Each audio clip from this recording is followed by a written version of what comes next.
So obviously, everyone likes a bit of eye candy to look at, and a text-based games also needs something that is highly visible, and this is our attempt at doing that. Not only that, we have including a lot of really important game mechanics into this right here.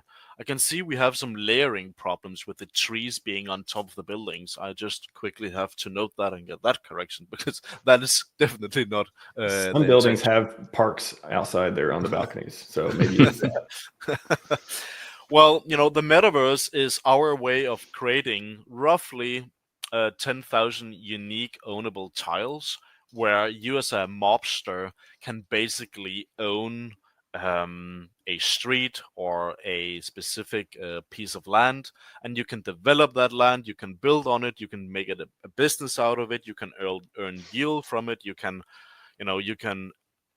increase your profile powers, especially your defense. The families can use the map to gain the vault payout. There's a lot of different technicalities that surround this map and how the game will unfold in the long term. But but this is just the V1 of the map, because all of what you're looking at here is simply aesthetics that could be upgraded or changed or improved over the next, lots of time. Because what actually matters is the contracts underneath that holds all of the features and functions. So what we did was we have in Mafia, we have 11 cities. And in these cities, the mobsters can travel around and do crime. So and different cities will have different players there, and they will have different headquarters, and families will reside in some part of the world, and other families will reside in maybe in Italy or North America. So essentially, we put up this update, and we had, I think, 10,000 available tiles. No, sorry, 7,000 available tiles in total, and right now, 14 days later, there's only 326 pieces of land available left. So if you don't get one of these, well, then you have to either purchase them off someone who is selling it, or you need to kill someone to take it, right? And or negotiate your way forward, right? Because you will not be able to be a significant player in this game without owning probably a tile in each city, I would say. And I think GIF would take it over from here because he's spent so much time on this map that he at this point probably know more about the map than I do. I don't know about that, but I'll give it a whirl. All right, so let's start by do me a favor, Max, and go ahead, and once this loads, just go ahead and zoom out as far as you can zoom out.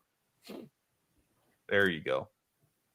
Okay, now I want you to go down to where it says rarity zones, the little drop down box with carrot. Yeah, click on that and go ahead and click strategic, the very top one.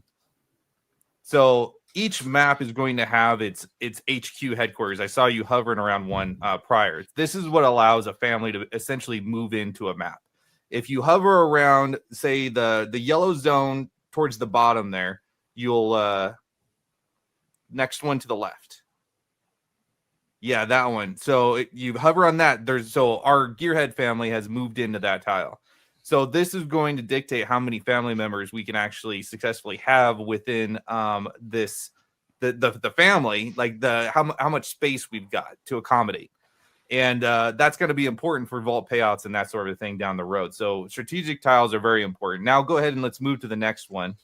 Go back, click on strategic again. And common.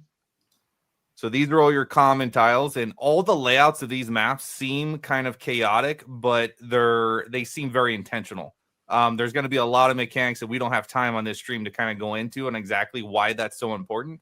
But I just want to notate that the first thing that I kind of thought or went through my brain when I saw these maps is like, this is extremely chaotic, and I would, as a city planner, I would never recommend building a city like this, right? But there's a reason. There's a reason to the madness, so to speak. All right, now let's go to the next one. Switch from common to upper.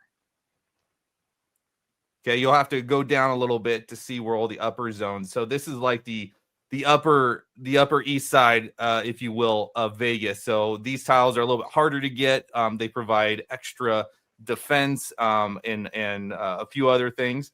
Now let's go ahead and look at the last one. elite.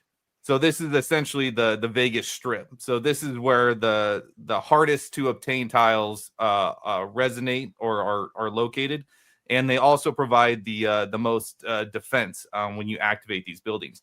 Now, any one of these buildings, go ahead and select on one of the cool big ones, like a mansion. You can click on it. It's going to bring you some information on the right. This is a key aspect of the game. Is in order to turn on one of these buildings that you own, you need to deposit or stake Mafia within that land tile.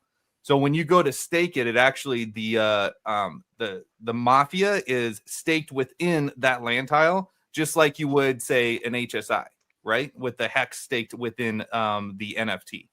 So that's extremely important, and I think that's going to play out in a lot of interesting ways down the road. But another cool thing is you'll see that there's a yield amount, and it's counting up. Every 24 hours, depending on what the building is and whether it's turned on or not, will dictate how much city inflation you get. So essentially, all these stakes have an ROI.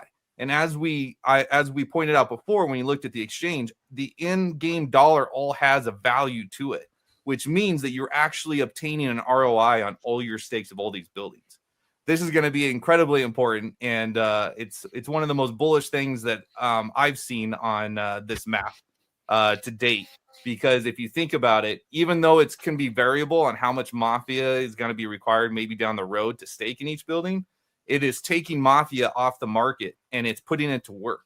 So it's essentially allowing you to stake, and these stakes are not going to have, as far as I'm aware, aren't going to have any sort of a time minimum. So you can essentially put your assets to work, earning you in-game cash or an ROI while you play the game.